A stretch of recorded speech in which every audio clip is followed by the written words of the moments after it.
जय हिंद। आज का आपका क्लास होने वाला है बीएसएससी कार्यालय परिचारिका, जिसमें आपका टोटल 100 क्वेश्चन पूछा जाता है बीएसएससी कार्यालय परिचारिका एग्जाम में, जिसमें से मैथ आपका 30 क्वेश्चन पूछा जाता है। मैथ कितना क्वेश्चन? 30 क्वेश्चन एवं हिंदी 30 क्वेश्चन पूछा जाता है एवं जीके कितना क्वेश्चन? 40 क्वेश्चन पूछा जाता है। 40 और 30 70, 70 और 30 कितना? 100। आपका जो बीएसएससी कार्यालय परिचारिका एग्जाम होता है टोटल 100 क्वेश्चन का आपका एग्जाम होता है, जिसमें से 40 जीके हो गया, 30 हिंदी हो गया, 30 क्या हो गया? मैथ हो गया। ठीक है ना? तो याद रखिएगा आपका जो एग्जाम होगा टोटल 100 क्वेश्चन का होगा। और आज के इस वीडियो में आपको ऐसा प्रश्न बताने वाले हैं जो कि सीधे आपके एग्जाम में हूबहू देखने को मिल सकता है। जिन बच्चे का तैयारी अभी तक बीएसएससी कार्यालय परिचारिका नहीं हुआ है तो यह वीडियो को पूरा देख लीजिए, सीधे आपके एग्जाम में प्रश्न देखने को मिलेगा। तो आज का आपका पहला प्रश्न है, बिहार में तीन कठिया प्रथा का संबंध किस फसल की खेती से है? उससे पहले आपको मैथ के सिलेबस को हम लोग क्लियर कर देते हैं। काफी बच्चे को नहीं पता चलता है कि सर मैथ कहां कहां से पूछा जाता है। तो मैथ देखिए, आपका सबसे पहले तो लाभ हानि से पूछेगा, प्रॉफिट एंड लॉस का बनेगा।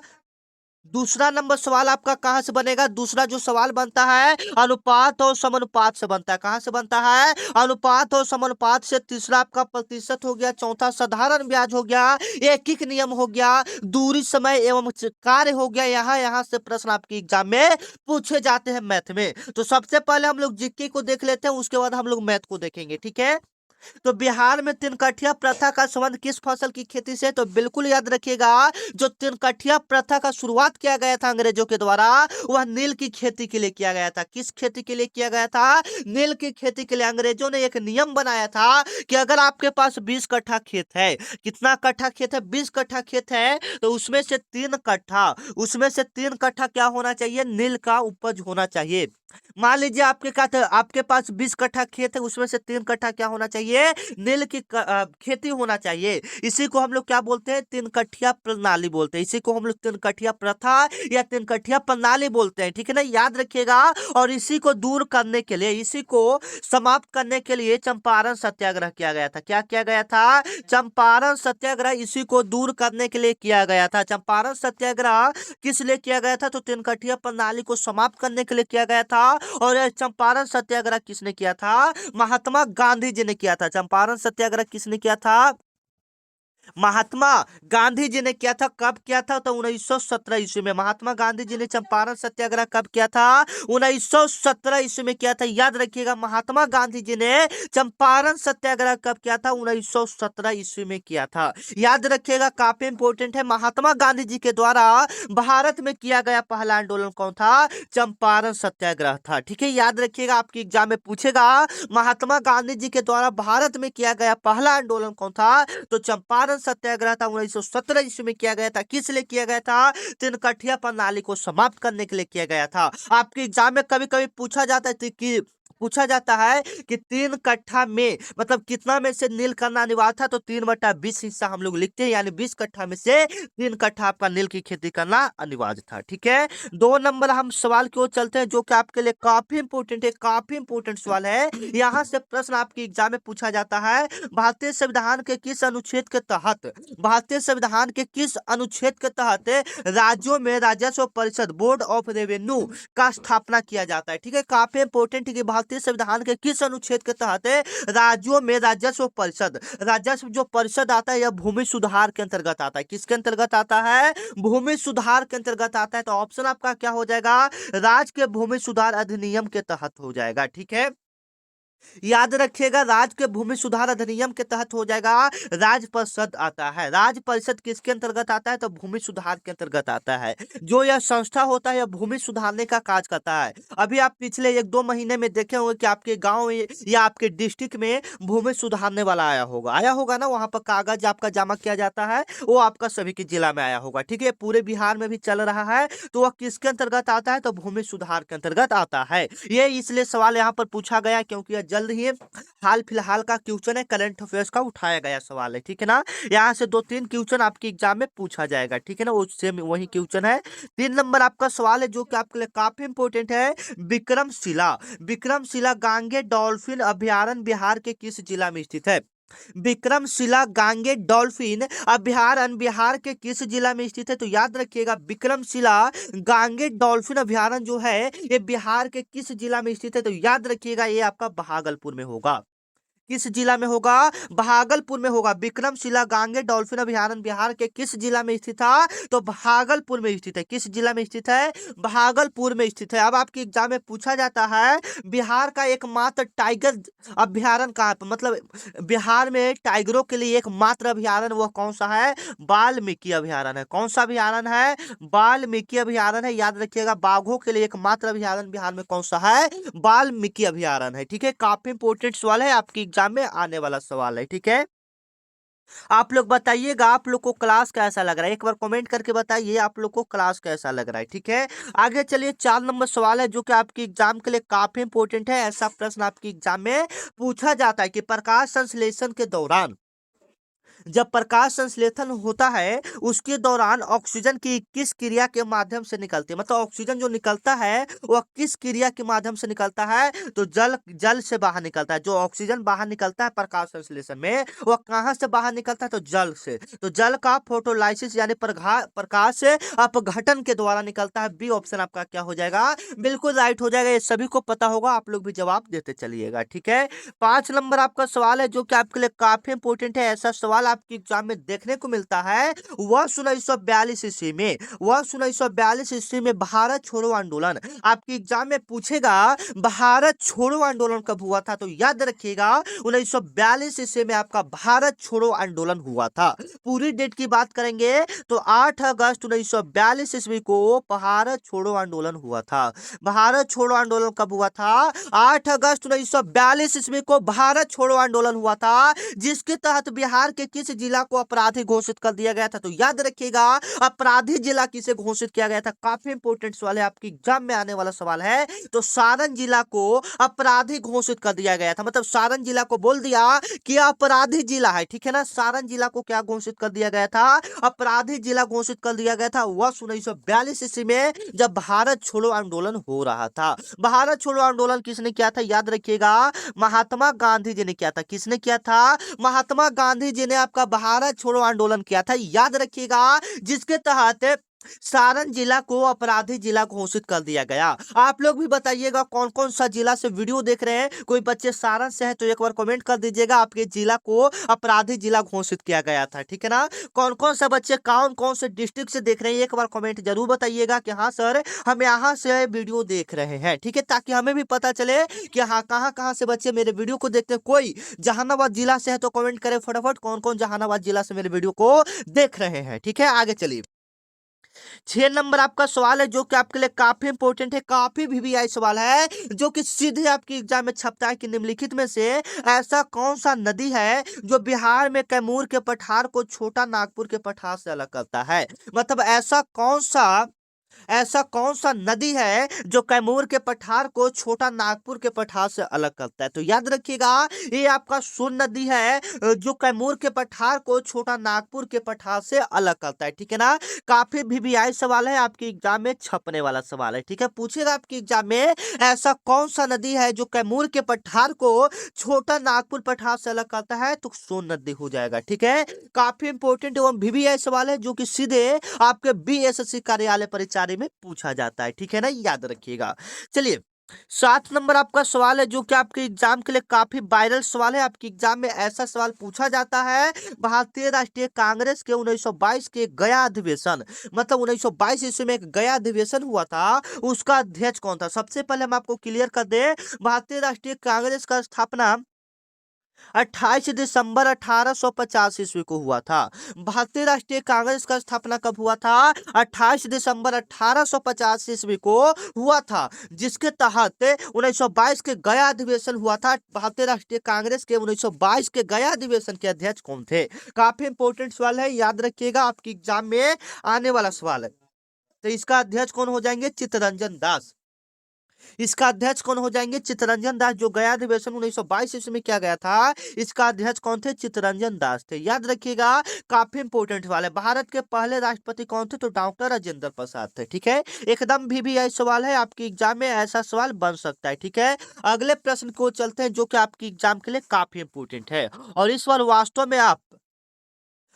में आप नौकरी लेना चाहते हैं तो आज की ये क्लास आपके लिए काफी इंपॉर्टेंट होगा, क्योंकि इस चैनल पर डेली आपको बीएसएससी कार्यालय परिचारी का इंपॉर्टेंट क्लास मिलेगा। तो चैनल को क्या कर लीजिएगा? सब्सक्राइब कर लीजिएगा। वास्तव में अगर आप नौकरी लेना चाहते हैं तो आप इस चैनल को सब्सक्राइब कर लीजिएगा, क्योंकि इस चैनल पर आपको डेली बीएसएससी कार्यालय परिचारी का क्लास मिलेगा, जो कि रिवीजन आपको करवाएगा, इंपॉर्टेंट क्लास देगा, सिलेक्टेड प्रश्न देगा, वीवीआई प्रश्न देगा, जो कि सीधे आपके एग्जाम में आएगा। ठीक है, तो याद रखिएगा। चलिए, सवाल क्या करा कि गुरुत्वाकर्षण नियतांक जी का एसआई मात्रक क्या होता है? गुरुत्वाकर्षण नियतांक का एसआई मात्रक क्या होता है? कोई बच्चे बता सकते हैं गुरुत्वाकर्षण नियतांक का एसआई मात्रक क्या होता है? अगर आपको पता है तो कमेंट में जवाब दीजिए। बिल्कुल राइट आंसर क्या होगा? न्यूटन, एक minute, Newton metre square, Newton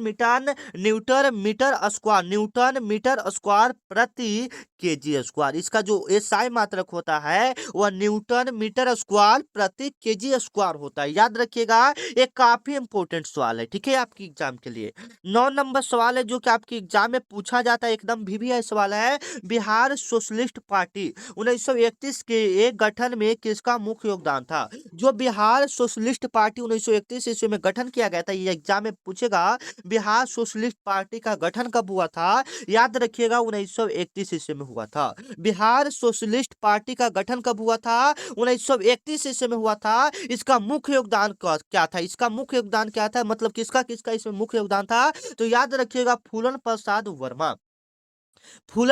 Verma और जयप्रकाश नारायण वर्मा का इसमें मुख्य योगदान था। ठीक है, जयप्रकाश नारायण वही है जो संपूर्ण क्रांति का नारा दिए थे। आपके एग्जाम में पूछा जाएगा संपूर्ण क्रांति का नारा किसने दिया था? तो जयप्रकाश नारायण ने दिया था। और जो बच्चे अभी तक व्हाट्सएप ग्रुप को ज्वाइन नहीं किए हैं, एक आपको स्क्रीन पर एक नंबर दिख रहा है, इस पर आपको बीएसएससी लिखकर मैसेज करना है, फिर आपको व्हाट्सएप ग्रुप में ज्वाइन कर दिया जाएगा। ठीक है, स्क्रीन पर आपको एक नंबर दिख रहा है 9334517119, इस पर आपको क्या करना है? बीएसएससी लिखकर मैसेज करना है। इस पर आपको क्या लिखकर मैसेज करना है?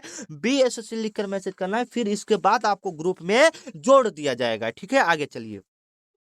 10 नंबर आपका सवाल है जो कि आपके लिए काफी इंपॉर्टेंट है। ऐसा सवाल एक दो आपके एग्जाम में पूछ लिए जाते हैं। सवाल कह रहा है कि मांसपेशियों में थकान किस अम्ल के जमा होने के कारण होता है? जो मांसपेशियों में थकान होता है वह किस अम्ल के जमा होने के कारण होता है? एकदम भी सवाल है, आपके एग्जाम में छपने वाला सवाल है। मांसपेशियों में जो थकान होता है वह किस अम्ल के जमा होने के कारण होता है? याद रखिएगा, यह होता है लैक्टिक अम्ल के कारण होता है। किस अम्ल के कारण होता है? लैक्टिक अम्ल के कारण होता है। जो मांसपेशियों में थकान होता है वह लैक्टिक अम्ल के कारण होता है।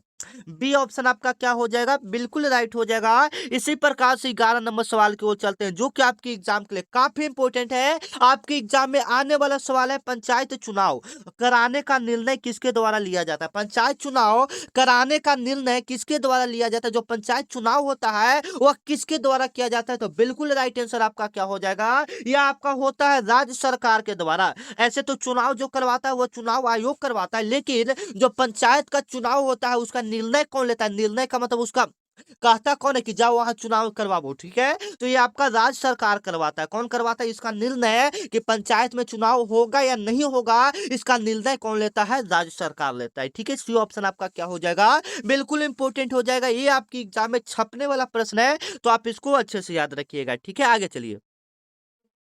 अगला नंबर सवाल है जो कि आपके लिए काफी इंपॉर्टेंट है कि बिहार का एकमात्र राष्ट्रीय उद्यान वाल्मीकि टाइगर रिजर्व, मतलब आपकी एग्जाम में पूछा जाता है बिहार का एकमात्र राष्ट्रीय उद्यान कौन सा है? तो वाल्मीकि टाइगर रिजर्व है। यह किसके लिए प्रसिद्ध है? तो बाघों के लिए प्रसिद्ध है। बाघों के लिए बिहार में एकमात्र जो राष्ट्रीय उद्यान है वह वाल्मीकि राष्ट्रीय उद्यान है। यह किस जिला में? यह सवाल पूछ रहा है कि यह किस जिला में है। तो याद रखिएगा, यह कौन सा जिला में हो जाएगा? किसी बच्चे को पता है यह कौन सा जिला में हो जाएगा? तो पश्चिमी चंपारण में हो जाएगा। यह कौन सा जिला में हो जाएगा? पश्चिमी चंपारण में हो जाएगा। बी ऑप्शन इसका क्या हो जाएगा, बिल्कुल राइट हो जाएगा। बिहार का एकमात्र राष्ट्रीय उद्यान वाल्मीकि टाइगर रिजर्व यह किस जिले में स्थित है, तो याद रखिएगा यह आपका पश्चिमी चंपारण में स्थित है। बी ऑप्शन इसका क्या हो जाएगा, बिल्कुल राइट हो जाएगा। इसी प्रकार से हम लोग 13 नंबर क्वेश्चन की बात करें जो कि आपकी एग्जाम में आएगा। रक्त का थक्का ब्लड क्लोटिंग बनने में कौन सा विटामिन सहायक है, मतलब रक्त का थक्का बनता है किस विटामिन के कारण, रक्त का मतलब जो खून होता है वो जम जाता है किस विटामिन के कारण, तो याद रखिएगा विटामिन के होगा। अगर आपके शरीर में विटामिन के की मात्रा अधिक है तो आपका खून जल्दी जम जाएगा। अगर मान लीजिए कि अब छोटा सा आपका कट कहीं पर लग जाए तो आपका खून जल्दी, मतलब अगर ज्यादा विटामिन के है तो आपका खून जल्दी जम जाएगा, अगर कम है तो खून आपकी धारा की तरह बहते रहेगा। ठीक है, तो याद रखिएगा रक्त का थक्का बनने में कौन सा विटामिन सही है, तो विटामिन के सहायक कौन सा है, विटामिन के। यहाँ पर विटामिन डी को हम लोग सनशाइन विटामिन भी कहते हैं। कौन सा विटामिन कहते हैं, सनशाइन विटामिन कहते हैं। और सूरज की रोशनी से प्राप्त कौन सा विटामिन होता है, विटामिन डी प्राप्त होता है। ठीक है, काफी इंपॉर्टेंट सवाल है, याद रखिएगा। आपका 14 नंबर सवाल है जो कि आपके एग्जाम के लिए काफी इंपॉर्टेंट है। बिहार में स्वराज दल का शाखा का गठन किसने किया था। ठीक है, बिहार में स्वराज दल के शाखा का गठन किसने किया था, याद रखिएगा श्री कृष्ण सिंह ने किया था। कौन किया था, श्री कृष्ण सिंह ने किया था। बी ऑप्शन इसका क्या हो जाएगा, बिल्कुल राइट हो जाएगा। बिहार में स्वराज दल के शाखा का गठन किसने किया था, श्री कृष्ण सिंह ने किया था। किसने किया था, श्री कृष्ण सिंह ने बिहार में स्वराज दल के शाखा का गठन किया था। और अभी तक जो बच्चे चैनल को सब्सक्राइब नहीं किए, चैनल को जल्दी जल्दी आप लोग फटाफट सब्सक्राइब कर लेंगे, क्योंकि इस पर डेली आपको बीएसएससी कार्यालय परिचारिका क्लास मिलेगा। ठीक है, अगर आप डेली पढ़ना चाहते तो इस चैनल को सब्सक्राइब कर लीजिए, आपको डेली इस पर क्लासेस मिलेगा। ठीक है, तो याद रखिएगा बिहार में स्वराज दल के शाखा का गठन किसने किया था, श्री कृष्ण सिंह ने किया था। श्री कृष्ण आपके बिहार के पहले मुख्यमंत्री हैं। आपके एग्जाम में पूछा जाता है बिहार के पहले मुख्यमंत्री कौन है, बिहार के पहले मुख्यमंत्री कौन है, तो याद रखिएगा डॉक्टर श्री कृष्ण सिंह। इनको बिहार केसरी के नाम से जाना जाता है। इनको किसके नाम से जाना जाता है, बिहार केसरी के नाम से जाना जाता है। किस नाम से जाना जाता है, बिहार केसरी के नाम से जाना जाता है। या इनको हम लोग श्री बाबू के नाम से जानते हैं। इनको हम लोग किस नाम से जानते हैं, श्री बाबू के नाम से जानते हैं, याद रखिएगा। बिहार केसरी या श्री बाबू के नाम से हम लोग किनको जानते हैं, तो श्री कृष्ण सिंह को जानते हैं। ये बिहार के फर्स्ट चीफ मिनिस्टर रह चुके हैं। ठीक है, आगे चलिए। 15 नंबर सवाल आपका फुल फॉर्म से है जो कि आपके एग्जाम में पूछा जाता है। रडार, RADAR, रडार का पूरा नाम क्या होता है, यानी पूर्ण रूप क्या है। आपके एग्जाम में पूर्ण रूप से एक सवाल पूछा जाता है। पिछले साल आपके एग्जाम में पूछा गया था GDP का पूरा नाम क्या होता है। ये पिछले साल के पेपर में पूछा जा चुका है बीएसएससी कार्यालय परिचारी के एग्जाम में। तो GDP का पूरा नाम होता है, याद रखिएगा, ग्रॉस डोमेस्टिक प्रोडक्ट होता है। ठीक है, इसको थोड़ा सा में ही हम लोग कर लेते हैं, ज्यादा मोटा लिखा रहा है, 1 मिनट। हाँ,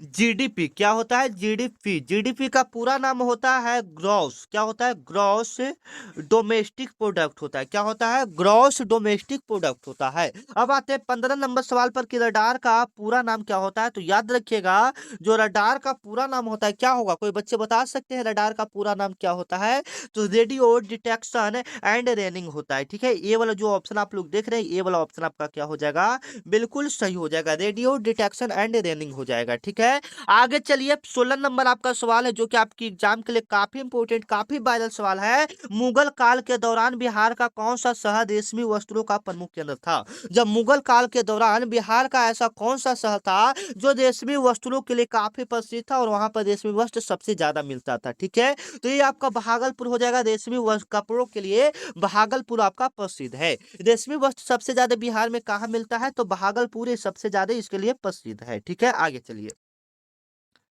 17 नंबर आपका सवाल है जो कि आपके लिए काफी इंपॉर्टेंट है। एड्स, एड्स किस रोग वायरस के कारण होता है। जो एड्स होता है वह किस वायरस के कारण होता है, तो यह होता है आपका HIV के कारण होता है। यह किसके कारण होता है, तो HIV के कारण आपका क्या होता है, एड्स होता है। एड्स जो होता है वह किस वायरस के कारण होता है, तो HIV के कारण होता है। एड्स आपको पता है कि एक से अधिक या एक से अधिक लोगों के साथ रिलेशन बनाने से आपको क्या होता है, एड्स यानी HIV वायरस आपके शरीर में फैलता है। ठीक है, आगे चलिए। जो कि आपके लिए काफी इंपॉर्टेंट है। अगला सवाल 18 नंबर देख लीजिएगा, सवाल क्या कह रहा है। सवाल काफी इंपॉर्टेंट है। बिहार में बलसुंदरी, ताल और कछारी शब्द किसके लिए प्रयुक्त होता है। जो बिहार में बलसुंदरी, ताल, कछारी ये सब शब्द किसके लिए प्रयुक्त होता है, तो ये सब मिट्टी के प्रकार के लिए प्रयुक्त किया जाता है। नहीं कहते बलसुंदरी मिट्टी, ताल मिट्टी, कछारी मिट्टी ये सब किसके लिए प्रयुक्त किया जाता है, तो मिट्टी के प्रकार के लिए प्रयुक्त किया जाता है। ठीक है, आगे चलते हैं। 19 नंबर सवाल है जो कि आपके लिए काफी इंपोर्टेंट है, आपके एग्जाम में आने वाला सवाल है। आधुनिक आवर्त सारणी, आधुनिक आवर्त सारणी मॉडर्न पीरियोडिक टेबल में तत्वों का किसके आधार पर व्यवस्थित किया जाता है। आधुनिक आवर्त जो सारणी है वह किसके आधार पर व्यवस्थित किया जाता है। जो मॉडर्न पीरियोडिक टेबल है वह किसके आधार पर व्यवस्थित किया जाता है, तो यह परमाणु संख्या के आधार पर परिवर्तित किया व्यवस्थित किया जाता है, सजाया जाता है। ठीक है ना, याद रखिएगा पहले क्या था कि परमाणु द्रव्यमान पर सजाया जाता था, लेकिन आधुनिक जो आवर्त सारणी है वो परमाणु संख्या के आधार पर सजाया जाता है। ठीक है, आगे चलिए। 20 नंबर आपका सवाल है। बिहार में सबसे कम साक्षरता दर वाला जिला 2011 के जनगणना के अनुसार कौन सा है। बिहार में सबसे कम साक्षरता दर वाला जिला 2011 के जनगणना के अनुसार कौन सा है, तो याद रखिएगा इसका राइट जो आंसर होगा क्या होगा, पूर्णिया हो जाएगा। बिहार में सबसे कम साक्षरता दर वाला जिला कौन सा है, पूर्णिया है। कौन सा जिला है, पूर्णिया है। बी ऑप्शन इसका क्या हो जाएगा, बिल्कुल राइट हो जाएगा। बिहार में सबसे कम साक्षरता दर वाला जिला कौन सा है, पूर्णिया हो जाएगा। B option is the right answer. अगले नंबर सवाल की ओर चलते हैं जो कि आपके लिए काफी इंपॉर्टेंट है। अगला नंबर सवाल है। बिहार में नोटा, बिहार में नोटा का पहली बार प्रयोग किस चुनाव में किया गया था। मतलब पहले नोटा नहीं था, फिर उसके बाद नोटा बनाया गया। बिहार में पहली बार नोटा का प्रयोग किस चुनाव में किया गया था, तो याद रखिएगा ये किया गया था 2014 के लोकसभा चुनाव में। पहली बार जो नोटा का मतलब होता है कि अगर आप नोटा पर क्लिक करते हैं तो आप किसी भी व्यक्ति को वोट नहीं देंगे, जो भी उम्मीदवार खड़ा है आप किसी को वोट नहीं देंगे। तो ये कब लागू हुआ था, तो जब 2014 का लोकसभा का चुनाव हुआ था उसी समय यह नोटा जारी किया गया था, सबसे पहले बिहार में प्रयोग किया गया था। ठीक है, याद रखिएगा 2014 से पहले नोटा आपका नहीं था।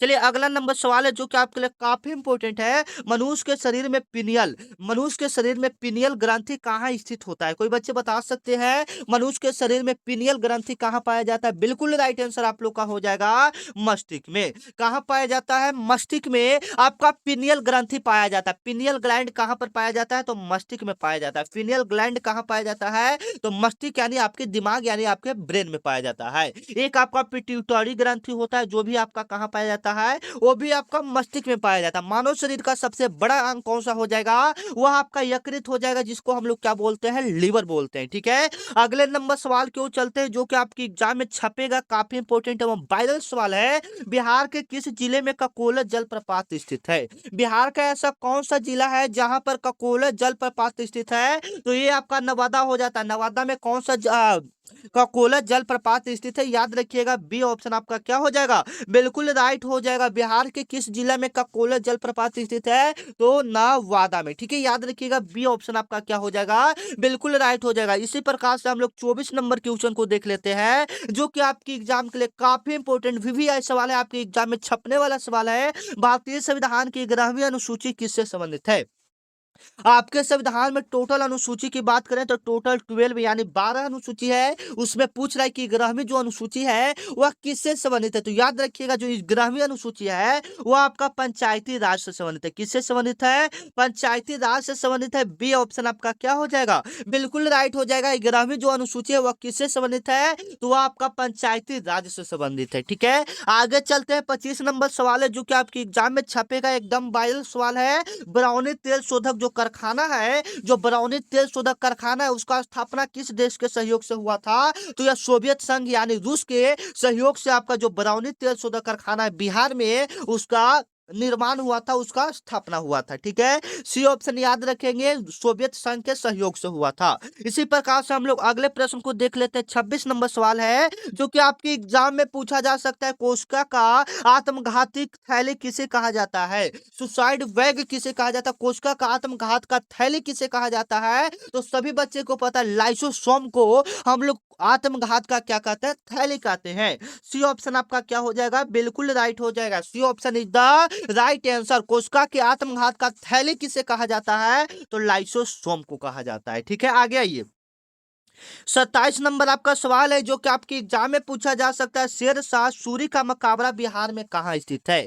शेरशाह सूरी का मकबरा बिहार में कहाँ स्थित है, कोई बच्चे बता सकते हैं? बिल्कुल राइट आंसर है, शेरशाह सूरी का मकबरा जो बिहार में स्थित है वो कहाँ में स्थित है? तो मनेर में स्थित है। कहाँ में स्थित है? मनेर में स्थित है। याद रखिएगा, ऐसा सवाल आपके एग्जाम में पूछा जाता है। 28 नंबर आपका सवाल है जो कि आपके एग्जाम में ऐसा सवाल पूछा जाता है, ऑप्टिकल फाइबर। ऑप्टिकल फाइबर किस सिद्धांत पर कार्य करता है? याद रखिएगा, यह आपका जो काम करता है यह रिफ्लेक्शन यानी पूर्ण आंतरिक परावर्तन पर काम करता है। जो ऑप्टिकल फाइबर है वो किस सिद्धांत पर कार्य करता है? तो पूर्ण आंतरिक परावर्तन पर कार्य करता है। सी ऑप्शन आपका क्या हो जाएगा? बिल्कुल राइट हो जाएगा। इसी प्रकार से 29 नंबर सवाल को हम लोग देख लेते हैं जो कि आपकी एग्जाम के लिए काफी वायरल सवाल है, आपकी एग्जाम में पूछा जा सकता है। बिहार में 1857 के विद्रोह का नेतृत्व किसने किया था? ये सवाल मैं आपको कई बार बता चुका हूं, तो आप लोग कमेंट में जवाब देंगे। बिहार में 1857 के विद्रोह का नेतृत्व किसने किया था? याद रखिएगा, बाबू कुंवर सिंह ने किया था। किसने किया था? बाबू कुंवर सिंह ने किया था। 1857 के विद्रोह को हम लोग सिपाही विद्रोह के नाम से भी जानते हैं। किस नाम से जानते हैं? सिपाही विद्रोह के नाम से भी हम लोग जानते हैं। 30 नंबर आपका सवाल है जो कि आपके लिए काफी इंपॉर्टेंट है, शुष्क बर्फ यानी ड्राई आइस किसका ठोस रूप है? आपके एग्जाम में कई बार हम भी आपको बता चुके हैं। जो शुष्क बर्फ होता है, जो ठोस बर्फ होता है,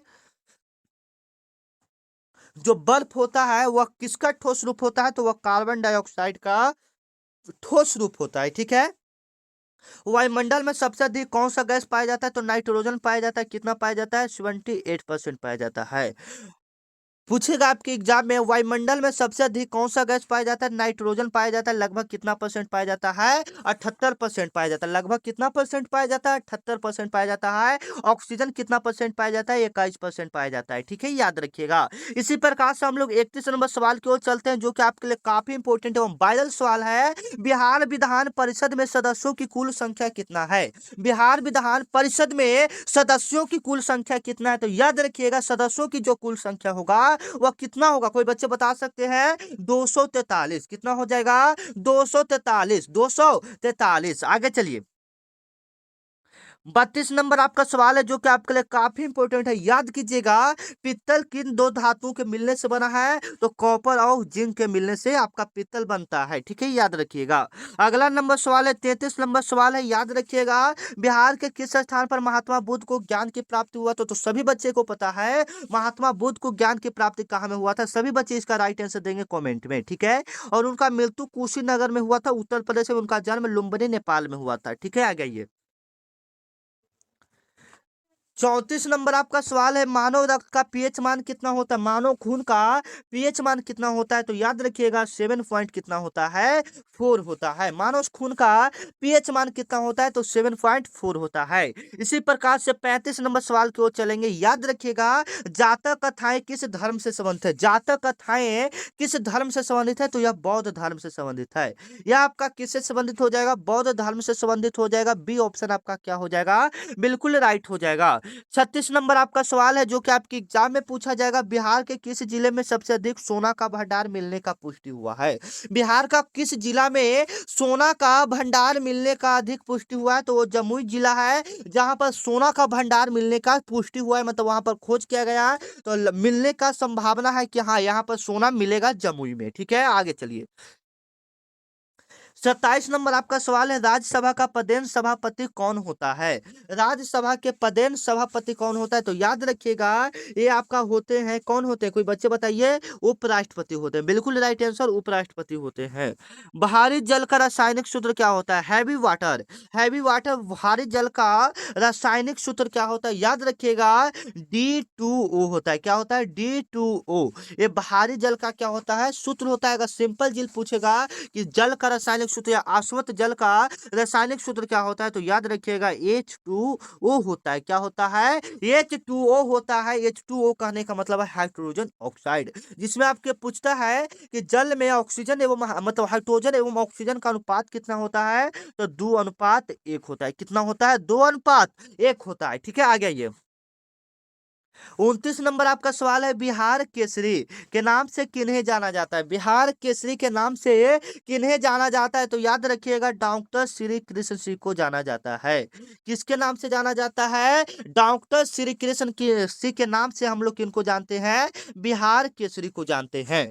बिहार केसरी के नाम से हम लोग डॉक्टर श्री कृष्ण सिंह को जानते हैं। यह हमारे भारत के पहले, सॉरी, बिहार के पहले मुख्यमंत्री रह चुके हैं। उसी प्रकार से जयप्रकाश नारायण ने संपूर्ण क्रांति का नारा दिया था। इन्होंने छात्र आंदोलन किया था 1974 ईस्वी में। ठीक है, याद रखिएगा।